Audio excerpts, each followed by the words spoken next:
Hey guys, in this video I'm going to show you how to use artifacts in Archero 2. If you find this video helpful, please consider to like this video and subscribe to my channel. In saying that, let's just jump straight into the video.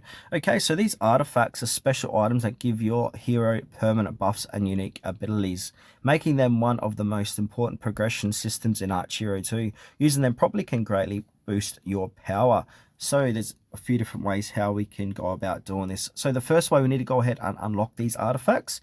So artifacts unlock once you read a certain chapter stage in the game. These can be earned from events, dungeons, chests, and quests. Then from here, we need to equip these artifacts. Open up the hero equipment menu, which is down below. Now there should be an artifact. Tab here, then tap on an artifact and hit equip. You can equip multiple artifact slots unlock as you progress. Then from here, we need to activate their effects. So once equipped, artifacts passive effect automatically applies. Some give stat boost, for example, HP, ATK, crit, while others provide special effects, revives, bonus damages, healings, etc. No manual activation is needed. They work in the background. Now, in order to upgrade these artifacts, so use artifact shards, fragments, and coins to level them up. Higher levels equal stronger effects. Combine duplicates to unlock advanced effects.